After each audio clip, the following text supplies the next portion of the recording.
More support for the change in operators at the Grand Lucine Resort. New developments on tap for Old Bahama Bay. And a young man facing murder charges. The Bahamas Tonight Northern Edition starts now. This is the Bahamas Tonight, the Northern Edition. Good evening, all. I'm Shashina Wolf-Arkus, and as always, it is so great to have you with us. Topping the news, the Bahamas Hotel Managerial Union commending the government for saving the jobs of hundreds of Bahamians at the Grand Lucine property. After several failed attempts to locate a buyer, the beachfront property was recently purchased by the government at a cost of $65 million. Megan Shepard has our top story. Vice President of the Bahamas Hotel Managerial Association, Kirkland Russell, says that the association is in full support of the purchase of the Grand Lucine Resort, as he believes it was time for a change for that resort. He adds that members should have no reason to be overly concerned or anxious, as the association has been in constant contact with both the government and chairman of Lucine Renew Holdings Limited, Michael Scott. We await the final conclusion of the deal come the 21st of September, and we wait with great hope, and we are ready to partner with the government as it relates to whatever the decision that is made. You know, if the decision is to be in this for the long haul, we would be there. If the decision is to flip, we would be there. BHMA only requirement is that the union, the association, is not left out from around the table. Now, Russell says that workers have also expressed concern regarding their contracts and how the new ownership will affect existing terms. He adds that the association has been in negotiations with Hutchinson for the past 3 years and that they are looking forward to the government bringing some resolution. The process, we believe, was frustrated, and we believe that Hutchison could have done more and done a better job in ensuring that those industrial agreement, in particular I speak of BHMA, was executed, signed, and better benefits, better terms, protection were put in place for the workers. And so we call upon the government to address those outstanding agreement immediately. You know, we want those agreements completed. There were several outstanding matter with BHMA and Hutchison that are in the industrial tribunal. Things like insurance, things like the annuity, and other basic right that we believe that Hutchison was in breach of.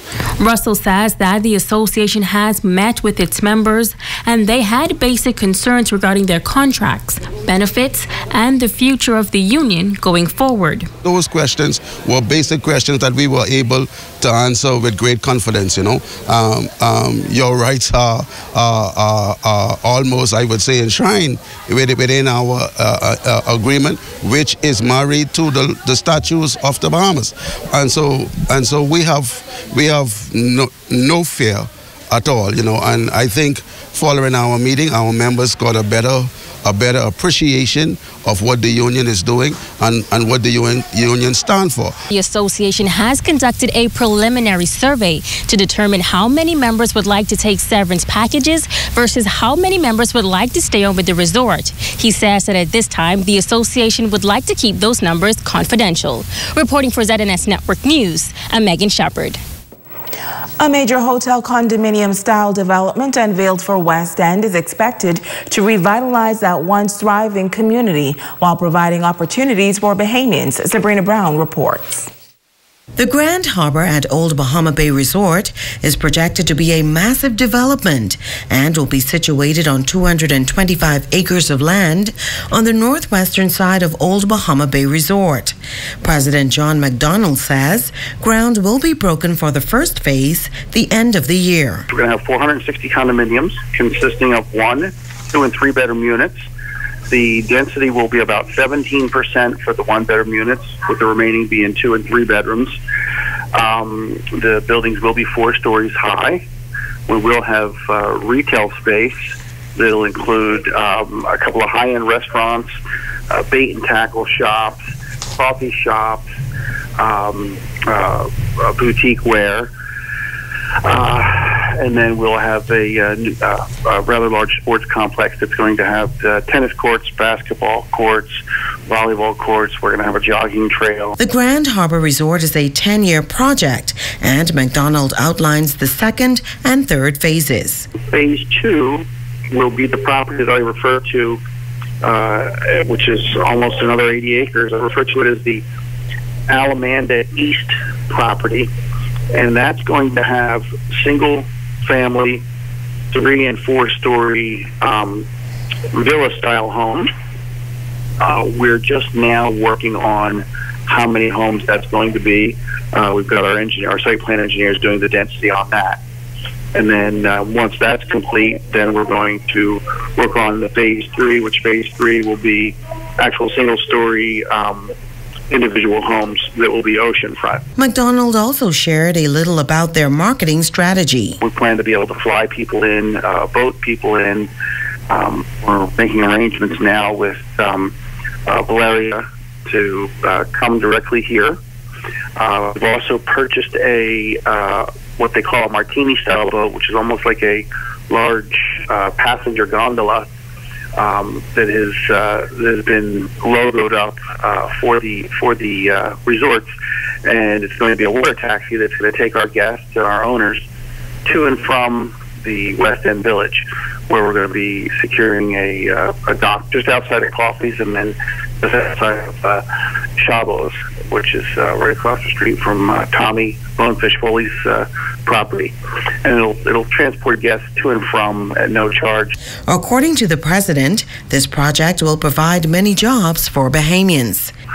Our first phase, which will have the 460 units in it, we're anticipated through our economic impact study that it'll be just over 300 full-time positions.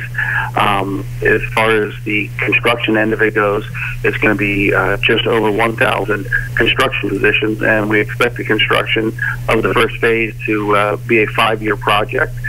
The general contractors we hired, I worked with them on 3 other projects before, and they're going to manage the project for me. It is a U.S. group by the name of Certified General Contractors. However, all of the plumbers, electricians, site work, locksmen, carpenters will all be local.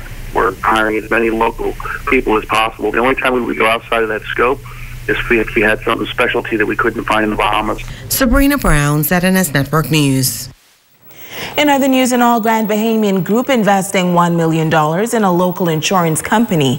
Yesterday, the business Freeport Insurance Agency was declared officially open by the Deputy Prime Minister. Just 2 years after its groundbreaking, Freeport Insurance Agency is opening its doors to serve the Grand Bahama community. Many gathered for the official opening of a company whose principal owners, including Deborah Knowles, Donald Ward, and Lawrence Palmer, have collectively over 80 years of experience in the insurance industry. President Lawrence Palmer says they took a leap of faith, and it appears to be paying off. And so we believe that the years of experience that we have as principals of Freeport Insurance agents and brokers makes a tremendous difference in the efficiency, the empathy, and the effectiveness of the service level given to our clients. Our motto, we specialize in you. This is again indicative of our intent to provide such a high level of service to each client that you will know that we have devoted the necessary time and expertise to successfully deal with your issue, and that you have been the object of our undiluted and dedicated attention. Executive member of the Grand Bahama Chamber of Commerce, Mercyn Ferguson, telling those in attendance how the company began with just 5 employees, but now has up to 15 employees, adding that Freeport Insurance Agency has even expanded to Nassau. But this is the gist of things. their growth has been rapid. They reached their second-year target in 1 year, their fourth-year target in year 2, and their fifth-year target in 3 years. This is a fantastic achievement and indeed a success story and deserves a round of applause, a greater round of applause. Deputy Prime Minister Peter Turnquest attended the groundbreaking ceremony a few years ago and marveled at the level of success in such a short period of time. Freeport Insurance Agents and Brokers is testament of the fact that with God's guidance, a dream, a thorough plan, and hard work, success is within reach. I make note of the fact that the principals have not remained stuck in a box here in Grand Bahama. Back in 2016, they also set up shop on Shirley Street in New Providence. And today, they have a growing operation with 4 members of staff, as we heard. Vice President Donald Ward says he's grateful to those who have shown their support over the years. It really takes people like you to boost us in business. You know, we take for granted sometimes that you open up and you expect people to just walk in. It don't work like that. People must have confidence. They must be sure that you will do the right thing. Special presentations were also made to several organizations, including contractor Pat Pfeiffer and his wife Tanisha. The cutting of the ribbon was done by Eleanor Palmer, wife of the president, and the office was declared officially open by the Deputy Prime Minister.